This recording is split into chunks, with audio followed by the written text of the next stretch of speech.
Bonjour à tous. On peut s'attendre à ce que nous, en tout cas, on joue crânement notre chance, toujours avec la même optique, c'est-à-dire d'essayer d'être performant dans le match, de faire un bon match de foot, en répétant les principes de jeu qu'on a eu depuis quelques temps de ça. Donc, on peut s'attendre peut-être à un match ouvert parce qu'on aura deux équipes qui vont essayer de jouer. La Guinée est une bonne équipe qui joue bien au ballon. Donc, voilà, mais l'objectif étant toujours le même, c'est de progresser de match en match, de s'améliorer dans nos points forts et d'essayer de réduire nos points faibles. Alors, canne des surprises, je dirais plutôt la canne du travail.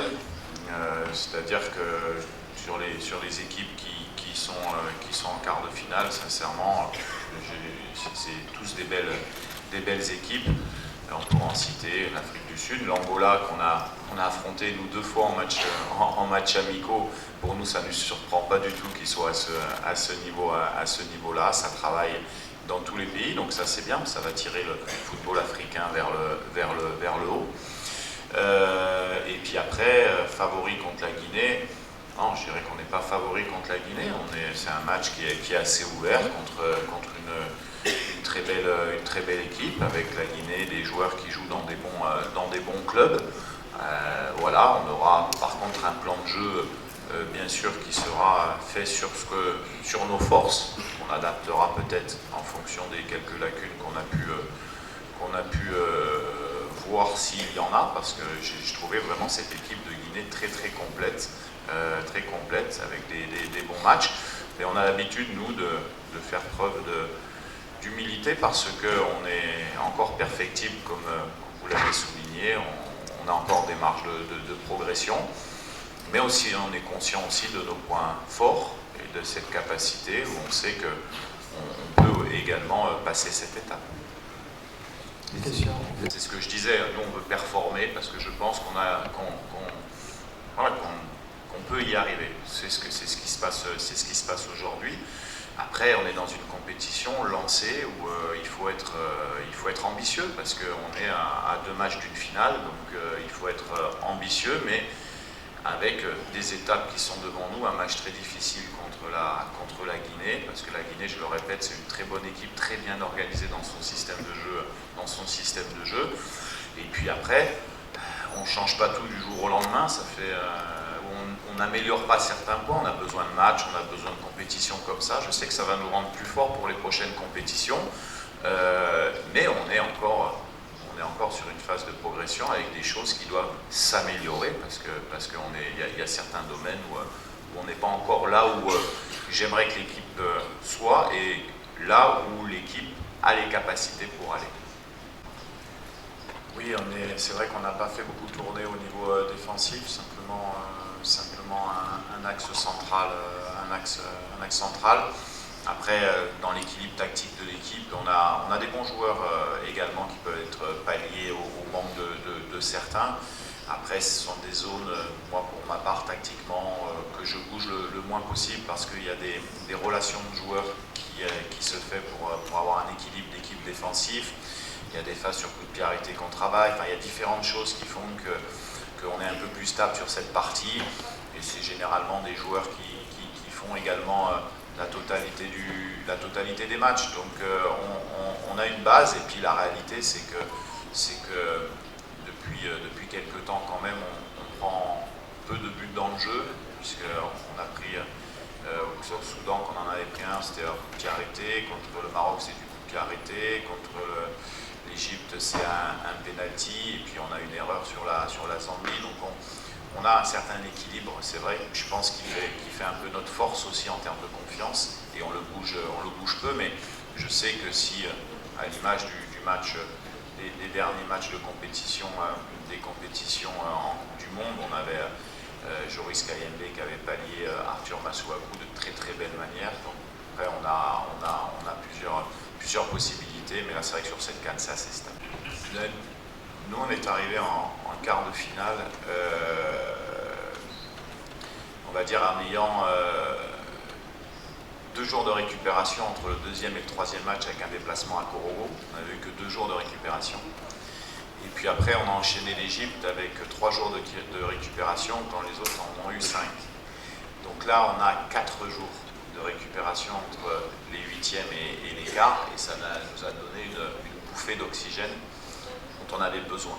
Et bon, on l'a vu à l'entraînement hier, on le sent dans le groupe, on n'aura pas de problème particulier, plus que l'adversaire en tout cas.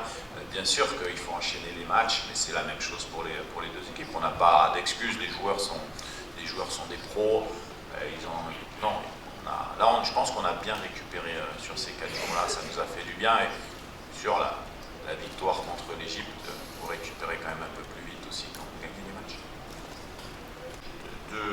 Deux choses. C'est bien de poser cette question, ça nous permet de répondre et de partager ça. Les systèmes de jeu, c'est pas ce que vous voyez sur le journal. C'est des animations, des animations perpétuelles dans les systèmes. C'est-à-dire qu'on défend d'une certaine manière, on peut attaquer d'une certaine manière, parce que nous, on attaque généralement à 3, donc on est souvent à 2 attaquants sur nos phases de lancement. Et puis dans certaines zones du terrain également, il se passe des choses. Ça, c'est tout ce que nous, en tant qu'entraîneurs, on a la compétence de mettre en place et de voir. C'est ce qui fait notre match tactique avec les autres coachs. On fera beaucoup à la vidéo, ainsi de suite. Et sur la prolongation, en fait, on n'est pas resté à un attaquant. On est passé à 2 attaquants sur nos animations à gauche, puisqu'on faisait rentrer Silas dans la surface de réparation. Mais pourrait être des débats qui pourraient être vachement intéressants d'avoir. Mais en fait, voilà, il faut pas forcément analyser les choses dans une compétition YouTube ou journalistique. Il y a des choses qui se passent, hein, on le voit avec des super équipes qui ont des systèmes de jeu hybrides comme le Sénégal par exemple, quand ils attaquent, quand ils défendent. Ça, c'est du travail difficile à mettre en place. Donc tout ça, alors peut-être un peu long pour expliquer, mais bon, ça c'est une des réponses. Et puis la deuxième que je veux faire, c'est que même si on avait fait rentrer 2 attaquants, on ne sait pas ce qui serait passé. Il faut aussi avoir la lucidité quand on pose. Voilà, moi, je ne connais pas l'avenir, je ne peux pas lire dans le futur. Peut-être qu'on aurait fait rentrer 2 attaquants, on aurait peut-être perdu 4-0 dans les 5 dernières minutes contre l'Égypte, on ne sait pas. En tout cas, la réalité, c'est que quand on a fait les changements, on a gagné au pénalty, c'est ce qu'il faut retenir. Bon, non, mais je ne pense pas qu'il y ait plutôt de l'humilité que c'est comme ça. Je ne suis pas au courant de ce que vous dites. Bon, aujourd'hui, les statistiques, et la loi des nombres, elles sont faites pour être défaites. Hein. On l'a vu avec nous, avec l'Égypte, qu'on n'avait pas battu en CAN depuis 50 ans. Voilà. Bah, bon, il faut se concentrer sur les forces et les faiblesses du moment. La Guinée, ça fait quelque temps qu'il y a quelque chose qui se passe dans cette équipe et elle le valide sur cette CAN et je pense qu'elle mérite de le valider sur cette CAN.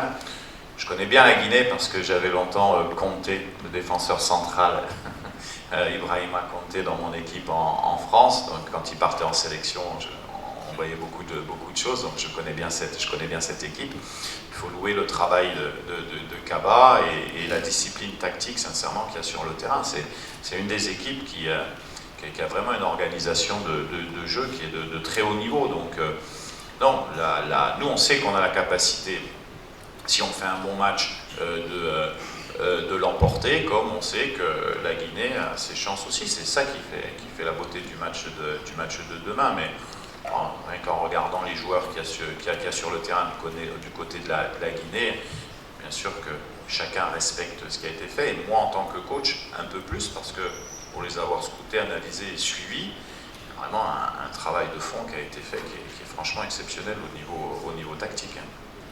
Merci. Ton last question. Notre consigne, c'est qu'il fasse ce qu'il sait faire depuis de longues années, c'est-à-dire d'être impactant sur la ligne offensive. Des fois, on l'est en marquant, on l'est en fatiguant, en créant des espaces pour ses partenaires. Le but contre la Zambie en est un grand exemple. C'est pas lui qui déclenche l'action, il n'y a pas de but. Hein. Donc, mais il avait fait ça contre la Mauritanie en Coupe du Monde, contre le Soudan. Cédric, je l'ai déjà dit, c'est une chance vraiment de l'avoir dans dans cette équipe. Après, on doit gérer aussi, c'est un peu sa condition, parce que c'est un joueur qui a peu de temps de jeu depuis quelques temps aussi, mais qui est fit, qui travaille très bien, et puis qui sait qu'il va être important pour nous. Coach. Non, il n'y a pas de toute manière, vous savez, quand vous êtes lancé dans une compétition comme la CAN, il n'y a pas de match facile. Hein. Match facile, je ne sais pas ce que c'est, moi, un match facile. Où vous vous présentez sur le terrain, et puis vous êtes sûr de marquer 4-0, puis tout le monde est content parce que vous avez marqué 4 buts. Moi, j'en connais pas à très haut niveau de match comme ça, surtout avec une équipe qui n'était pas présente à la dernière CAN, qui est sur une phase de progression et qui a encore des secteurs de jeu dans lesquels on doit s'améliorer et on y travaille. Moi, je serais beaucoup plus inquiet si on ne se crée pas d'occasion. Après, je ne pense pas que, si je me trompe, je ne sais pas, je ne crois pas que la Guinée ait marqué plus de buts que nous sur les 4 matchs. Hein. Il me semble, parce que nous, on a marqué à tous les matchs, c'est ça? Voire à Tanzanie où on n'a pas marqué.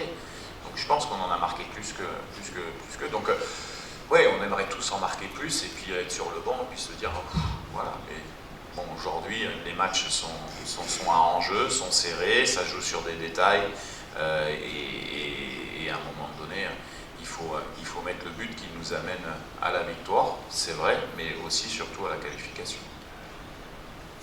Merci coach.